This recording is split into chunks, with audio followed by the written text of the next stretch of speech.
Bonjour tout le monde, j'espère que tout le monde va bien. Aujourd'hui, je vous parle de la très jolie Espagne, de la région de la Mancha, de la ville de Cervantes, Don Quijote. Ça là-bas que vous pouvez voir, ça là, ce sont les moulins que Quixote, Don Quichotte a battu. Et ça là, ça Denzel, notre chat, il a aussi pense que c'est très joli. Et on arrivé ici juste de coïncidence parce qu'on n'est pas aucune coïncidence, c'est dit, de coïncidence. Parce qu'on n'est pas planifié d'aller ici, mais Michael, il était à Madrid, on allait le voir à Madrid, et de retour par l'Andalousie, on prit l'autoroute qui aussi se fait Toledo, on allait à Toledo et aussi ici.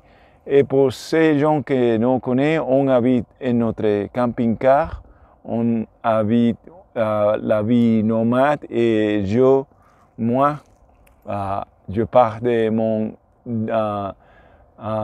quotidien, ma vie quotidienne comme une personne de Puerto Rico, qui est née et grandie en Puerto Rico et qui aussi c'est une personne française, une personne européenne par ma femme.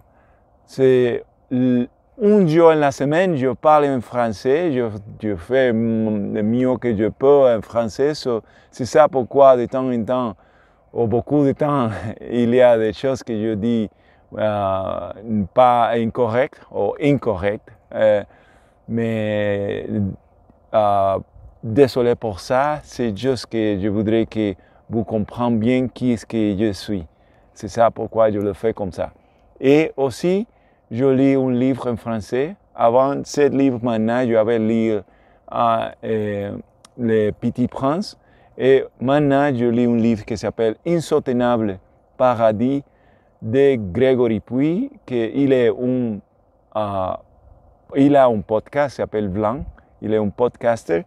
Et je lis son livre que c'est de la vie et la Terre maintenant, les planètes et les choses qu'on peut faire peut-être mieux pour sauver les planètes. Si je continue maintenant à lire, il dit, c'est parce que je m'oppose à cette perspective pour nous, enfants, que j'écris ce livre. Cette connexion m'habite au quotidien. Je crois qu'une fois qu'on a pris conscience, on ne peut plus faire machine arrière. Si l'amour semble nouveau, la réalité qu'il recouvre se retrouve dans la sagesse ancestrale telle qu'elles sont arrivées jusqu'à nous. Dans le discours de Chef Seattle, tel qu'il aurait été prononcé en 1854, alors que les hommes blancs lui proposaient d'acheter ces terres, on lit ces phrases.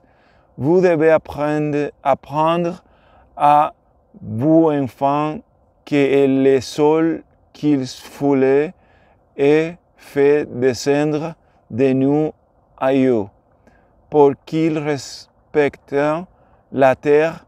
Dites à vos enfants qu'elle est enrichie par la vie de notre race. Enseignez à vos enfants ce que nous avons enseigné aux nôtres, que la terre est notre mère. Tout ce qui arrive à la terre arrive au fils de la terre. Si les hommes crachent sur le sol, ils crachent sur eux-mêmes.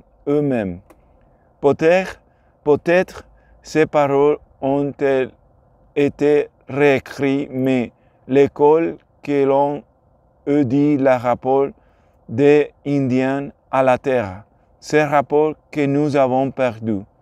Se pose alors la question de savoir qui sont les sauvages, ces Indiens en connexion avec la terre de leurs ancêtres, ou nous qui n'y respectons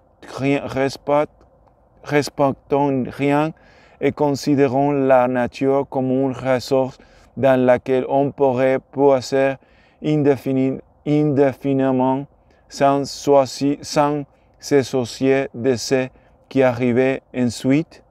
C'est une question. Je vais arrêter ça parce que c'est un bon endroit d'arrêter. Et Elia, Denzel encore, il dit fruit de la terre. Il profite de la terre de l'Espagne, que c'est très joli. Et ce soleil maintenant, c'est, je pense, comme 16 degrés ou 17, 18. So, j'espère que vous avez une très, très, très jolie fin de semaine. Et ciao!